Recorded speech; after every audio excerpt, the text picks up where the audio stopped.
Welcome friends, I am Rajan Kumar और इस video में हम लोग समझते हैं कि आखिर हमारा बीसी, बीसीई ईसा पूर्व तथा एडी, सीई ईस्वी क्या होता है। इन सभी शब्दों को, इन सभी वर्ड्स को हम लोग इतिहास या हिस्ट्री की पुस्तकों में देखते हैं, तो हम लोग इसमें समझने का प्रयास करते हैं आखिर ये है क्या। ये जो 2025 अभी है, 2025 जो चल रहा है, जिस ईस्वी में हम लोग जीवित हैं, आखिर ये क्या है 2025। तो एक्चुअल हम लोग इस वीडियो में समझते हैं और पूरी बात समझ में आएगी, बस आप ध्यान से थोड़ा देखिएगा। देखिए, जिस दिन क्राइस्ट, जीसस क्राइस्ट जी का, ईसा मसीह जी का जन्म हुआ था, उस दिन को जीरो माना गया। समझिए बात को। कोई भी बच्चा का अगर जन्म होता है, कोई बच्चा अगर पैदा होता है, तो हम लोग क्या कहते हैं, वो बच्चा जिस दिन पैदा हुआ उस दिन वो 0 साल का होगा। फिर उस दिन वो, जिस दिन वो 2 दिन का हुआ 2 दिन का हुआ, 4 दिन का हुआ तो 4 दिन का हुआ, है ना। 6 दिन का हो गया तो वही छठी हम लोग जो मनाते हैं, यानी क्या, बच्चा का उस दिन 6 दिन हुआ, यानी कि जब उसका जन्म हुआ था तब से अभी तक बच्चे का 6 दिन हुआ। वैसा ही करके जब क्या 1 साल हो जाएगा तो हम लोग क्या बोलेंगे, उस बच्चे का 1 साल हो गया। वैसा ही समझिए, जिस दिन जीसस क्राइस्ट जी का जन्म हुआ, ईसा मसीह जी का जन्म हुआ, उस समय को माना गया 0, और जिस दिन उनका 1 साल हुआ उसको क्या कहा गया, हम उस चीजों को क्या कहा गया, 1 AD। जिस दिन उनका जन्म हुआ उनको क्या कहा गया, 1 AD। अच्छा, और क्या, जिस दिन उनका 2 साल हो गया उसको क्या कहा गया, 2 AD। जिस दिन उनका 3 साल हो गया कहा गया 3 AD। और उसी तरह ईसा मसीह जी अगर अभी जीवित होते तो अभी उनका उम्र हो गया रहता 2025 साल। अच्छा, आप 2025 लिखिए या 2025 AD लिखिए, एक ही बात है। तो कहने का अर्थ क्या है, अगर ईसा मसीह जी अगर जीवित होते अभी तो उनकी उम्र हो गई रहती 2025 साल। अच्छा, जो AD है, AD को ही हम लोग क्या बोलते हैं, इसका फुल फॉर्म क्या होता है, एनो डोमिनी। मतलब क्या, इन द ईयर ऑफ लॉर्ड। मतलब जो ईसा मसीह जी का जो समय, ईसा मसीह के जन्म के जो बाद है, जन्म के बाद का जो समय है उसको क्या बोलते हैं, एनो डोमिनी।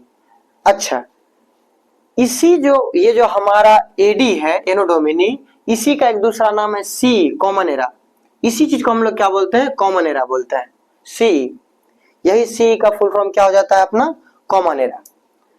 और अगर हम लोग इसी में ध्यान दें तो एक चीज देखिएगा कि एक मन में शब्द आ रहा होगा, एक क्वेश्चन आ रहा होगा मन में कि जब हमारे लिए एडी शब्द था ही, ईसा मसीह के जन्म के बाद के समय को दिखाने के लिए जब एडी शब्द था ही, तो क्यों जरूरत पड़ गई सी शब्द को लाने की। देखिए, एडी शब्द जो है, एनो डोमिनी, ये क्या थोड़ा सा रिलीजियस हो जाता है।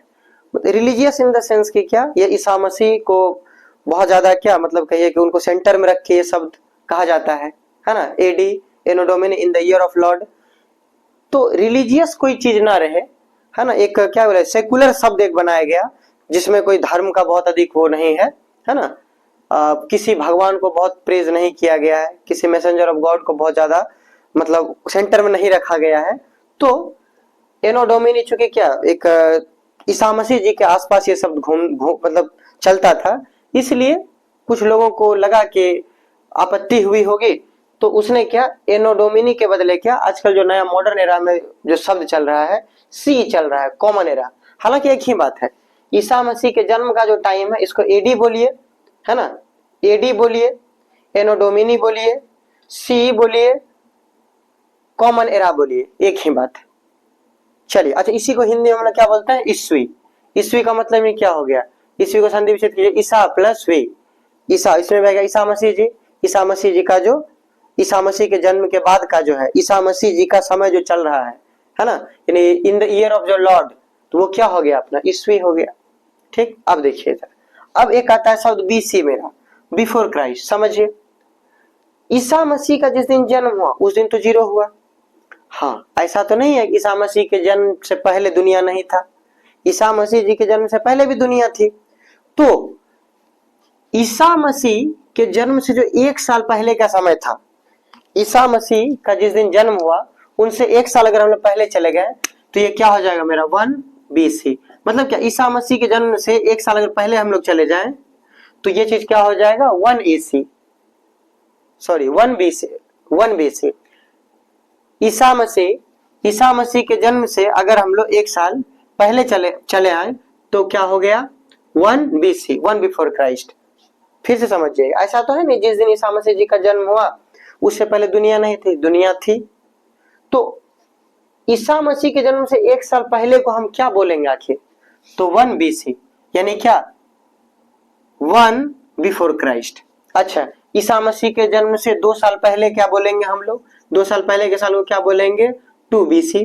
ईसा मसीह के जन्म से 3 साल पहले के साल को क्या बोलेंगे, 3 BC। वैसे उधर चलते जाएगा, है ना। अगर हम लोग बोले कि 720 BC, मतलब क्या, ईसा मसीह के जन्म से 720 साल पहले की बात बोल रहे हैं, बात समझिए। अगर हम कहें, अगर कहा जाए 500 BC, इसका अर्थ क्या होगा, ईसा मसीह जी के जन्म से 500 साल पहले की बात हो रही है यहाँ पे। तो ये बात आप समझ गए। अच्छा, यहाँ भी वही बात है, BC बोलिए या BCE बोलिए या ईसा पूर्व बोलिए, एक ही बात है। जैसे कि क्या, समझिए, जैसे कि BC before Christ, Isa Masih के जन्म से पहले, इसी को बोलते हैं।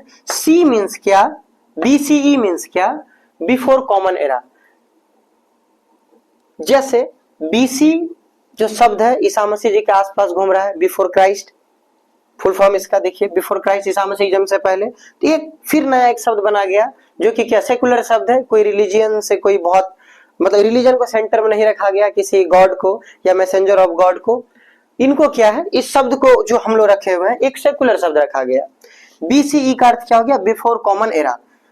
बात सेम ही है कि ईसा मसीह के जन्म से पहले की चीज को BC बोलिए या BCE बोलिए या ईसा पूर्व बोलिए, लेकिन क्या इसमें देखिए बिफोर कॉमन एरा में कहीं पे ईसा मसीह जी का नाम नहीं आ रहा है, तो एक सेकुलर शब्द हो गया। बात सेम है। अगर एक अच्छे से अगर आपको समर अप कर दें तो ये समझिए, कुछ नहीं, AD CE ईस्वी एक ही बात है। ईसा मसीह के जन्म के बाद के डेट को दिखाना हो तो हम लोग AD लिखेंगे या CE लिखेंगे या ईस्वी लिखेंगे।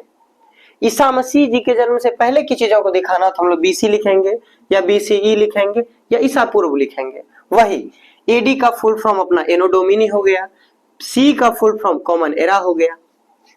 देखिए, इसी तरह ईसा मसीह जन्म से पहले की बातों को देखें तो BC का फुल फॉर्म अपना क्या हो गया, बिफोर क्राइस्ट हो गया, और BCE का फुल फॉर्म क्या हो गया, बिफोर कॉमन एरा हो गया।